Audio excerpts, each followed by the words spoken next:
মোদি কোথায় যাবেন? আমি মনে করি যে মোদির, অনেকে বলছেন যে মোদির যাওয়ার ক্ষেত্রে ইসরায়েল ছাড়া আর কোন দেশে মোদিকে কেউ রাখবে বলে আমার কাছে এই মুহূর্তে মনে হচ্ছে না। মানে পৃথিবীর জন্য নয়, শুধু বাংলাদেশের জন্য নয়, পৃথিবীর জন্য ভালো খবর আসতেছে ইন্ডিয়া থেকে। আপনারা জানেন যে ছদ্মবেশী ভণ্ড রাষ্ট্র এবং সরকার ব্যবস্থা প্রচন্ড ধরনের উগ্র ফান্ডামেন্টালিস্ট। আমি তো মানে আইসিসের চেয়ে ভয়ঙ্কর মানে এদেরকে মনে করি।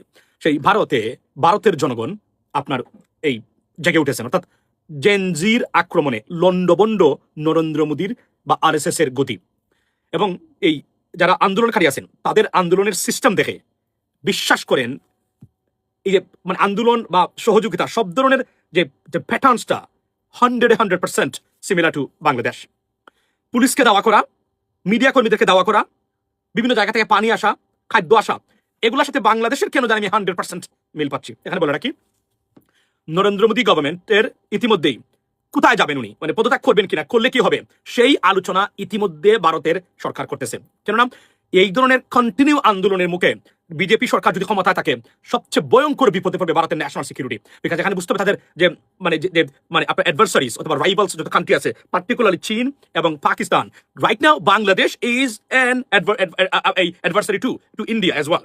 সো আমি মনে করি বিষয়টা খুবই মানে নজিরবিহীন। এবং আমি 2 দিন আগে বলেছি, আবার এর আগে আমি বলেছিলাম অনেকবার, নরেন্দ্র মোদীর পতন হবে শেখ হাসিনার চেয়ে ভয়ঙ্কর পতন।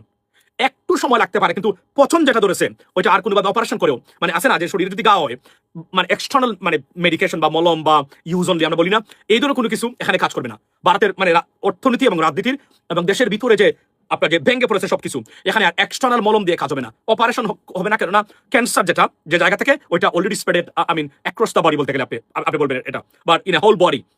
সো এই কারণে নরেন্দ্র মোদীর পতন এখন মানে ম্যাটার অফ টাইম। এবং খেয়াল করছেন কিনা, not a single western country মানে ভারতের মানে পক্ষ হয়ে কোন ধরনের বক্তব্য দিচ্ছে না। অর্থাৎ সবাই বসে আছে কখন মানে মোদী গভর্নমেন্টের পতন হবে। মার্কিন যুক্তরাষ্ট্র not a single word, they very very silent, because তাদের পছন্দের সরকার হচ্ছে মানে ইউএস মানে ভারতের কংগ্রেস পার্টি। এটা আমি আপনাদেরকে গ্যারান্টি দিয়ে বলতে পারি, এটা জানাশোনা এবং this is a project. So যেভাবে পুলিশকে পিটিয়েছেন, পুলিশ তাদেরকে পিটিয়েছে প্রথমে, ঠিক বাংলাদেশে যে কাজ করেছিল এইভাবে আবার পুলিশকে তারা পিটিয়েছেন। এখানে আমি 100% আপনার কি দেখি, বাংলাদেশের সাথে বাংলাদেশের জুলাই অভ্যুত্থানের সাথে মিল আমি দেখি। এবং সেকেন্ড থিং, মানে মিডিয়া কর্মীদের বিশেষ করে গদি মিডিয়ার উপর ছড়া হওয়া, আমি সেটা দেখতেছি এবং সবাই আতঙ্কিত, বিশেষ করে গদি মিডিয়া আতঙ্কিত, মানে আরএসএস এবং বিজেপি কেন্দ্রিক যত ধরনের প্রতিষ্ঠান এবং গ্রুপ অফ পিপল ছিল সবাই আতঙ্কে দিন কাটাচ্ছেন এই মুহূর্তে, কখন জানি কি হয়ে যায়। এবং আজকে একটু আগে দেখলাম শাবানা আজমি যে অ্যাক্ট্রেস ভারতের, উনি এসেছেন, আরো অনেকে, শাহরুখ খানকে দেখলাম মানে বাচ্চাদেরকে পানি খাওয়াচ্ছেন এবং ওনারা বলছেন if JNG rises you cannot stop them, that's the bottom line. এবং this is exactly what happens here, ladies and gentlemen. So look like মানে আপনার Indian government, Modi government losing their grip day by day. And আমি বলছি আবারও, এটা প্রচন্ড আমার cancer. প্রথমে একটা জিনিস কি ধরেন, বি এ সুপারস্টিটিয়াস মানুষ, মানে একটু কুসংস্কারচন্ন মানুষ আপনি, মানে ধরেন আপনি একজন কুসংস্কারে বিশ্বাস করেন অথবা ধর্মীয় হিসাব নিকাশে বিশ্বাস করেন। এই দুইটা জায়গার মানে ভিত্তির উপর মানে ভিত্তি করে আমি বলি, নরেন্দ্র মোদী যত মানুষ হত্যা করিয়েছে, যত মানুষকে নির্যাতন করিয়েছে, তার নিজের অর্ডারে, নিজের দেখা গুজরাটের গণহত্যার কথা কখনো বলে যাবেন না। এটা নরেন্দ্র মোদীর ডাইরেক্ট নির্দেশে হয়েছিল, একদম তার পরিকল্পনায়। এগুলা কি আপনি ভুলে যাবেন?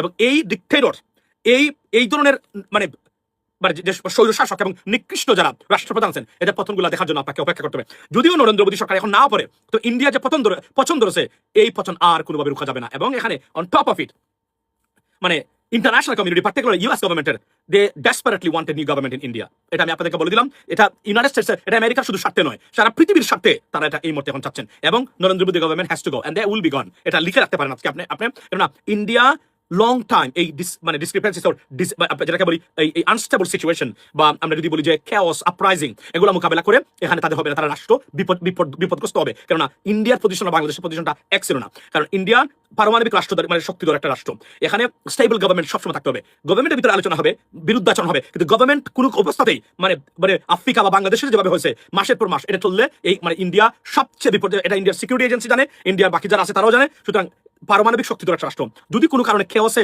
পতিত হয়, ভয়াবহ বিপদে পড়বে মানে ভারতীয় গভর্নমেন্ট। এবং এখান থেকে শিক্ষা নিবেন কিনা বাংলাদেশের রাজনীতিবিদরা আমি জানি না। গরু ছাগল দিয়ে যে মানে হাল চাষ করা যায় না, তার সুস্পষ্ট প্রমাণ হচ্ছে ভারতীয় গভর্নমেন্ট। ভারতের মতো দেশ, এই দেশের একটা রাষ্ট্রপ্রধান একজন মূর্খ লোক। আপনি কল্পনা করেন এই লোকের পরিণতি কি হয়েছে, সেটা পরিণতি কি হবে। It was well predicted, but it took it took some times. Why? Because Hindu nationalism was one of the reason why. মানে এটা it took times. But now সবকিছু ডিসমান্টল হয়ে গেছে, এখন আর ওই জায়গাতে আর নাই। এবং ভারতের ওই যে একটা আছে না, নিকৃষ্ট প্রাণী আসছে ভারতের, ওই যে নাম কি তার, শুভেন্দু না বুবেন্দু, তার পরিণতিটা কি হয় আপনি দেখবেন। যেই মাত্র নরেন্দ্র মোদী পতন হবে, শুভেন্দুর পতন হবে পশ্চিমবঙ্গে, লিখে রাখতে পারেন আপনারা। উত্তরপ্রদেশও মানে সেটার মানে পতন হবে, এভাবে চলতে থাকবে কন্টিনিউ। কেননা এই উগ্রবাদ যারা আছে, উগ্রবাদীদের অবস্থান খুব, আপনারা কল্পনা করতে পারবেন না যে নরেন্দ্র মোদীর পরে আপনার ভারতের প্রধানমন্ত্রী হিসাবে মানে বিজেপি সরকার তারা মানে প্রস্তুত করেছিল কাকে জানেন? ওই যে উত্তরপ্রদেশের যোগী, ওই যে আনন্দরা কি একটা আছে না, চরম উগ্রবাদ এবং নিকৃষ্ট মূর্খ, তাকে তারা রেডি করেছিল। কল্পনা করতে পারেন যে ভারতের মতো দেশ, যেখানে একটা ওয়েল এডুকেটেড ইন্টারন্যাশনাল ফিগার মানে মনমোহন সিং এর মতো ব্যক্তি দরকার, সেখানে নরেন্দ্র মোদীর মতো একজন প্রাণীকে বসিয়ে ভারত নিজেদের ধ্বংস ডেকে এনেছে। এবং যে কারণে ভারতের পরিস্থিতি আপনি কিভাবে কতটা ব্যর্থ, অর্থনৈতিকভাবে ব্যর্থ এবং আপনার মানে রাজনৈতিকভাবে ব্যর্থ, তাদের একটা পার্শ্ববর্তী দেশের সাথে তার সম্পর্ক নেই, এবং অর্থনৈতিকভাবে কতটা ব্যর্থ ভারত। আমি তো বলি আপনি আটকে উঠবেন, যদি ভারতীয় আটকে উঠবে যদি তারা মানে প্রকৃত অর্থেই যদি তারা এই স্ট্যাটিস্টিক্স গুলা কোনো কারণে তারা পেত, গোপন করার পরেও যে তথ্য বেরিয়ে আসছে। এটা আমি বলছিলাম কয়েকদিন আগে আপনাদেরকে, আজকে একটা জিনিস দেখাই আমার এই লাইভে, যে আমি আসছি, আমি কয়েকটা ক্লিপ আপনাদের সাথে শেয়ার করতে চাই। যে আমি 1 মাস আগে, 1 মাস সম্ভবত মেতে আমি নরেন্দ্র মোদী সরকারকে নিয়ে কি বলেছিলাম, আপনি দেখেন তার মানে ফলটা কতটা। নরেন্দ্র মোদী গভর্নমেন্ট মানে বিশেষ করে নরেন্দ্র মোদীকে স্নেক বা সাপ হিসেবে আখ্যায়িত করেছে আপনার নরওয়ে এবং সুইডেনের মিডিয়া। টোটাল গেম চেঞ্জ হয়ে গেছে ভারতে। ভারত একটা খুবই ধর্মীয় উগ্রবাদ মানে প্রতিষ্ঠা হয়েছে, যেটা কোনোভাবে তাদের জিডিপিটা মিলাতে পারতেছে না। আচ্ছা, আমি এর চেয়ে বেশি আপনাদেরকে দেখাবো। আমি আপনাদেরকে বলি, এই তথ্যটা আমি দিয়েছিলাম মেতে, এই ভিডিওটা দিস ইয়ার মে 2026। অর্থাৎ অর্থনৈতিক অবস্থা কতটা ভঙ্গুর ছিল সেটা তারা বলছে জিডিপি 7.5, IMF বলছে। তাহলে এটার সাথে আমরা যে মানে অর্থনীতিতে পিএইচডি করা দ্য ইনস্টিটিউশন ফর ইকোনমিক্স এই যে ইকোনমিক ফোরাম, যেটা তারা বলছেন যে এটার সাথে কোন দেশের জিডিপি যদি এই পর্যায়ে গ্রোথ করে তার কারেন্সি এইভাবে মানে মান হারাতে পারে না। It's completely contradictory to the economic equations. So এটা আমরা নিয়ে কথা বলছিলাম, এবং আজকে দেখেন তার পরিণতিটা এই যে আজকে মানে ভারতে চলছে, একদম কতটা মিল এই তথ্যগুলোর সাথে। আমরা কথা বলেছিলাম এই কথাগুলো নিয়ে। এখন কেন ভারতের এই উগ্রবাদ সরকারের পতন বাংলাদেশের জন্য আশীর্বাদ? এই কারণে আশীর্বাদ, বাংলাদেশের ইনস্টেবিলিটির জন্য তাদের যে আগ্রাসী মনোভাব, হিন্দুত্ববাদী যে সেন্টিমেন্ট, এটা সবচেয়ে বড় মানে খারাপ ভূমিকা রেখেছে। মানে এটা হচ্ছে বাংলাদেশের ক্ষেত্রে। এবং তারা এই 17-15 বছরে এমন ভাবে মেডলিং করেছে আমাদের দেশের মানে ব্যবস্থা, তাদের প্ল্যানই ছিল যে কোনভাবে হোক না কেন বাংলাদেশকে দখলে নিতে হবে। ধর এর আগে যারা ইন্ডিয়ান গভর্নমেন্ট করেছে তারা কন্ট্রোল চেয়েছিল, মানে তাদের মানে পাপেট গভর্নমেন্ট। মোদী চেয়েছিল কমপ্লিটলি মানে বাংলাদেশটাকেই, মানে তারা এতটা আগ্রাসী ছিল একটা পর্যায়ে যে বাংলাদেশকে তাদের নিজেদের রাষ্ট্র বানিয়ে ফেলবে, তারা করদ বানিয়ে ফেলবে, দখল করে নেবে, এই ধরনের প্ল্যানও তারা করে রেখেছিল। কিন্তু শেষ পর্যায়ে হয়নি। এখন মোদীর যে পতন, প্রশ্ন হলো মোদী যাবেন কোথায়, এটা প্রশ্ন উঠেছে এখন এই মুহূর্তে। মোদী কোথায় যাবেন? আমি মনে করি যে মোদীর, অনেকে বলছেন যে মোদীর যাওয়ার ক্ষেত্রে ইসরায়েল ছাড়া আর কোন দেশে মোদীকে কেউ রাখবে বলে আমার কাছে এই মুহূর্তে মনে হচ্ছে না। রাশিয়াতে থাকতে পারবে না, চীন তো নিবে না, পাকিস্তান নিবে না, বাংলাদেশে তো জায়গায় নাই, মানে দুটি খুলে ফেলবে বাংলাদেশের মানুষ। আর কেননা বাংলাদেশের প্রতিটা হত্যাকাণ্ডের সাথে মোদী গভর্নমেন্ট জড়িত এবং সরাসরি মোদী জড়িত বলে আমি মনে করি। জুলাই বিপ্লবে যতজন মানে তরুণ প্রাণ হারিয়েছেন, প্রত্যেকটা তরুণের মৃত্যুর দায় ভারত এড়াতে পারে না, অফকোর্স পারে না, এটা আমি নির্দ্বিধায় বলতে পারি। বাট এখানে আসছি আমি মেইন জায়গাতে, নরেন্দ্র মোদী কি মানে চলে যাবেন কোথাও? আমি মোস্ট লাইকলি নরেন্দ্র মোদী সরকার, নরেন্দ্র মোদী ভারতে থাকতে পারবেন হয়তোবা, তার সিকিউর কোনো মানে স্টেটে থাকতে পারবেন, গুজরাটে হয়তোবা থাকতে পারবেন উনি, কিন্তু ক্ষমতা থেকে চলে যাওয়ার পরে পরিস্থিতি ভয়াবহ হবে, এটা আমি আপনাকে নিশ্চিত করে বলতে পারি। কেননা ভারতের অনেক অপরাধ ভাই, মানে গণহত্যাকারী যারা আছে এরা কোনোদিন শান্তিতে ইজ্জত নিয়ে রাষ্ট্র মানে সরকার থেকে যেতে পারবে না। এটা নরেন্দ্র মোদী, শেখ হাসিনা, ভেনিজুয়েলার মাদুরে, তারপরে আপনার যত এরপরে আপনার শ্রীলঙ্কা যারা আছে, সবার থেকে আপনি এই পতন থেকে আপনি আসাদ থেকে মানে Bashar al Assad, even Saddam Hussein, আপনারা যারা মনে করেন Saddam kill so many Iraqis, hundreds of thousands of Iraqis Saddam kill. তো যখন আপনি নিজের মানুষকে হত্যা করে ফেলবেন, আপনি আর কোনোদিন শান্তিতে রাষ্ট্র ক্ষমতা থাকতে পারবেন না, জীবন থাকতে পারবেন না। দুর্নীতি করলেও ওইটা একসময় একটা পর্যায়ে হয়তো খাবার করতে পারবেন, যখন গণহত্যায় জড়িত হবে নিজ দেশের মানুষকে সরকার থাকা অবস্থায় আপনি আর কোনোদিন রেহাই পাবে না। ঠিক exactly going to happen in India. আমি আপনাকে বলি, আল্লাহ হয়তো হুকুম আছে, নরেন্দ্র মোদীর পতনটা আমাদের জীবদ্দশায় ভয়ঙ্কর পতন আমরা দেখবো, ভয়ঙ্কর পতন। ভারতের মতো একটা দেশকে ধ্বংস করে ফেলছে উনি, শেষ করে ফেলছে। এখান থেকে কিভাবে ঘুরে দাঁড়াবে ভারত আমি জানি না। এবং ভারতের সবচেয়ে ক্ষতি কোনটা জানেন? মার্কিন যুক্তরাষ্ট্র ভারতের মাধ্যমে অনেক দেশকে ভারতের চোখে দেখতো, কমপ্লিটলি ডিসমান্টল হয়ে গেছে। কারণ এত ভুল করেছে লেখাপড়াহীন মানুষ এবং মূর্খ মানুষ তার রাষ্ট্র পরিচালনা করলে কি হতে পারে সেটা যদি দেখতে চান, a greatest display, go and look at the Indian politics. This is a greatest display of মানে আপনার ignorant politicians and political parties. That's what exactly happened in India. আপনি কল্পনা করেন আপনি কতটা নিকৃষ্ট একটা সরকার হলে ভুটানের মতো দেশের সাথে তাদের সম্পর্ক খারাপ হয়। একমাত্র হিন্দু রাষ্ট্র তাদের আপনার মানে পার্শ্ববর্তী নেপালের সাথে তাদের সম্পর্ক খারাপ, বাংলাদেশ তো বাদই দিলাম। অর্থাৎ কতটা নিকৃষ্ট অর্থনৈতিক অবস্থার ভয়াবহ দৃশ্য। আমেরিকান গভর্নমেন্ট বর্তমানে যে ধরনের আঘাত করেছেন ইমিগ্রেশন নিয়ে, ভারতের অর্থনীতি লন্ডভন্ড হওয়ার পথে আছে। এর ভিতরে যদি কোনো কারণে সৌদি, কাতার এন্ড আরব আমিরাত একটু চুপটা ডিফারেন্ট বাঁকা করে তস ভারত ডান। এটার কোনো অ্যাসেসমেন্ট ছাড়াই মানে ভারতীয় গভর্নমেন্ট তাদের রাজনীতি করেছে, যা বাংলাদেশের শেখ হাসিনা করেছিল। শেখ হাসিনা যখন মার্কিন যুক্তরাষ্ট্রের সাথে যুদ্ধ ঘোষণা করেছে, আমি তখন বলেছিলাম এই মহিলা সাপ নিয়ে খেলছে, আননেসেসারি। মহিলার কোনো ধারণাই নাই কোথায় যাচ্ছে সে ওই যে মানে 7 সমুদ্র পারিনি 7,000 মাইল দূরে, কেন আমি আমেরিকাতে যাবো, তারপরে মনে নাই আমেরিকান অ্যাম্বাসেডর শেখ হাসিনার সাথে দেখা করতে পারতো না। আপনি কল্পনা করেন, দ্য বিগেস্ট ডেভেলপমেন্ট পার্টনার ওনার সাথে দেখা করতে পারতো না, ভারতকে আবার ভারতে মানে শেখ হাসিনার পক্ষে আবার উকলাতি করতো। সব ইকুয়েশন তস্তস করে ফেলছে, সব ইকুয়েশন তস্তস হয়েছে যেদিন ব্রিক্সে পা দিয়েছিল, শেষ করে ফেলছে একদম। এবং আমি প্রেসিডেন্ট ট্রাম্পকে প্রতিদিন ধন্যবাদ দিই। আমি মনে করি এই ধরনের এক্সেপশনাল মানুষ আমেরিকার জন্য, সারা পৃথিবীর জন্য আশীর্বাদ। প্রেসিডেন্ট ট্রাম্প অনেক ক্ষেত্রে ডিসেটলমেন্ট করতে হবে। আপনি কি জানেন প্রেসিডেন্ট ট্রাম্পের দ্বিতীয়বার ক্ষমতা আসা বাংলাদেশের জন্য রীতিমতো একটা উৎসব করার মতো ঘটনা ঘটেছে ভারত কেন্দ্রিক। নাও এখন আপনি বলবেন যে টেরিফ ইজ নাথিং। বাংলাদেশ যদি স্টুপিড কিছু কাজ করতো না, জামায়াত ইসলামী 12 যারা আছেন তারা, বাংলাদেশ কোনোদিনই কোন খড়গে পড়তো না। বাংলাদেশকে তারা অন্য চোখে দেখে। আমরা ভুল করেছি, আমরা অতিরঞ্জিত আবেগী মূর্খতার প্রমাণ আমরা সেটা দিয়েছি। এটাই এই জন্য বলছি যে রাষ্ট্র ক্ষমতা থাকলে, এখন দেখেন আপনি যে একটা জায়গাতে মিল আছে, এই মিলটা খুঁজে নেন।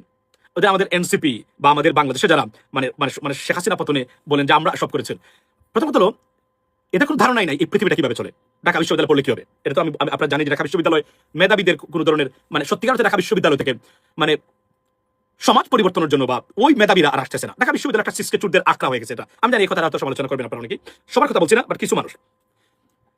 বাংলাদেশের সরকার পরিবর্তনে নাম্বার 1 ক্রেডিট যদি কেউ নিতে পারে বিদেশি, US government number 1।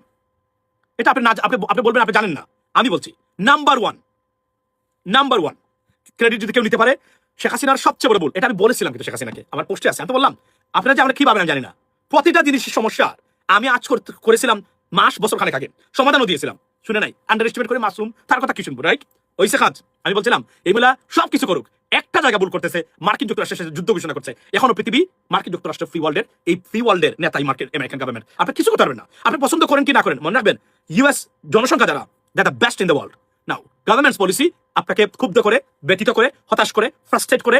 Yes, I agree sometimes, absolutely I agree with that. But এখন যত পরিবর্তন সাধিত হচ্ছে মার্কিন জনগণের, ইরান যুদ্ধ শুরু হয়েছে প্রেসিডেন্ট ট্রাম্পের যে কোন কারণে হোক না কেন, শেষ হবে মার্কিন জনগণের ইচ্ছায়। এটা আমার মাথায় রাখবেন বিষয়টা, এর কোনো বিকল্প নাই। আচ্ছা, আপনারা একটা জিনিস কি খুঁজে পাচ্ছেন, মানে ইউনাইটেড স্টেটস গভর্নমেন্টের ন্যাশনাল পলিসিতে তারা ভারতকে কোন, আবার এটা বলেছি, এটা ভিডিও দিয়েছিলাম আপনাদেরকে, বলেছেন শক্তিশালী রাষ্ট্র হিসেবে তারা দেখতে চান না। বাইরে এখানে একটা জিনিস বলে রাখি, আপনাদের দুঃখ লাগে সবটা জিনিস, আপনারা প্রতিদিন ভিডিও দেখেন, আমি বলি না, এই জন্য আপনারা কেউ সাবস্ক্রাইব করেন না। এবং এটা you go to support, if you do not support we cannot grow. We need to be grown, to be honest with you guys. Why? Because for us, for betterment of our country and the people. Because, you know, আমি বললে আপনারা করবেন এটা হয় না কেন? Why? It doesn't cost any money, so you have to do that. কেন আমি দেখলাম যে আপনারা, আমি অন্যান্য যারা বলে, আমি তো বলি না, আমি মনে করি আপনারা করবেন এবং আপনারা দেখে যাচ্ছেন, that's fine, but it's a responsibility at the same time. If you want me to be there and always talk something, and my discussion or whatever you can think of me, it is a unique position. ওটা কোথাও পাবেন না আপনি। আমি আবার বলছি unique, whether you like or dislike, it is absolutely an unique আপনার এই এপিসোড। বাই দ্য ওয়ে, তো আপনারা কি একটা জায়গায় মিল পাচ্ছেন? আমি মিল পাচ্ছি কোথায় দেখেন, আমি মিল পাচ্ছি এখানে কারা আছেন এখানে জড়িত। প্রতিটা ক্ষেত্রে বাংলাদেশের মতো আপনার মানে ঘটনা করতেছে। এখান থেকে উত্তরণের পথ নরেন্দ্র মোদীর সামনে আর নেই। কেন নেই? অর্থনৈতিক অবস্থা ভয়ঙ্কর আকার ধারণ করেছে ভারতে। এখান থেকে ভারত উঠতে পারবে না, কখনোই জীবনে উঠতে পারবে না। ইউএস গভর্নমেন্ট তার মনে প্রাণে চায়। এই জন্য আমি প্রতিদিন যে বলি, জামায়াতকে বলি, এনসিপি কে বলি, গাইস, এবং সরকারকে প্রতিদিন আমি বলছি, দেখেন আমি এই সরকার যেদিন মানে এই সরকার আসে, প্রথম থেকে বলে আসছি সবকিছু করা যাবে, ইউএস গভর্নমেন্ট আমাদের উপর যেন ক্ষুব্ধ না হয়, এটা মাথায় রাখবে। এই জায়গাটা খালি ম্যানেজ করে রাখবেন, আপনার জন্য সাতক্ষণ মাফ। এটা আমি সবসময় বলছি আপনাদেরকে, এবং আমি এটা বলি কেন, আমি জানি ইউএস, আমি আবার বলছি, বাংলাদেশে আমাদের সরকারে যারা আছেন 99.9% তারা ইউএস গভর্নমেন্টের অ্যাক্টিভিটি সম্বন্ধে কমপ্লিটলি অন্ধ।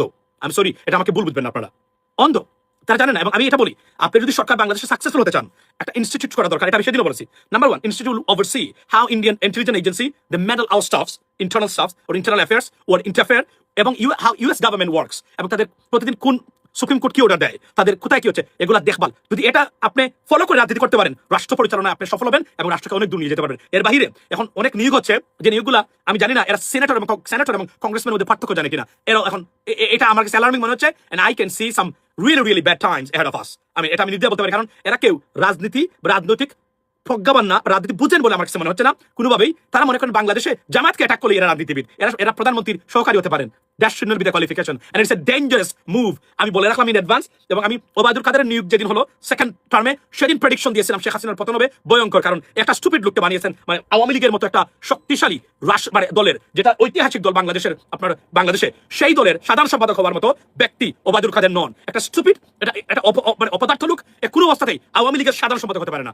আব্দুল জলিলের মতো ব্যক্তি হতে পারেন, আপনি আপনি হুমায়ুন রশিদ চৌধুরী যদি উনি ওইভাবে রাজনীতিবিদ না, ওই ধরনের লোককে বানাতে হবে সত্যিকার অর্থেই আওয়ামী লীগের সাধারণ সম্পাদক। ইভেন সাবের হোসেন চৌধুরীকে যদি আওয়ামী লীগের সাধারণ সম্পাদক বানাতেন, আওয়ামী লীগের এমন পতন আমরা দেখা লাগতো না আমাদেরকে, রাইট? ভারত এভাবে কবজা করে নিতে পারতো না কখনোই, কারণ অপদার্থদেরকে বানিয়েছেন, অযোগ্যদের বানিয়েছেন। আমাকে নিজে মানুষ বলেছে ওবায়দুল কাদের মানে মেয়েদেরকে মানে ইয়াবা খেয়ে কুড়ে নিয়ে বসে থাকে। আমি এখনো তাদের সাথে আমার যোগাযোগ আছে, বিশ্বাস করেন। এগুলো বলি না কেন, পার্সোনাল ব্যাপার তো। আমি এই নোংরা বিষয় নিয়ে কথা বলি না সাধারণত। এই যে জামাতের একজন মানে এমপির মানে বক্তব্য উঠে আসে, বলতে ভাই কথা বলেন, আমি আওয়ামী লীগের সময় কথা বলি না, এখন এটা নিয়ে বলবো কেন?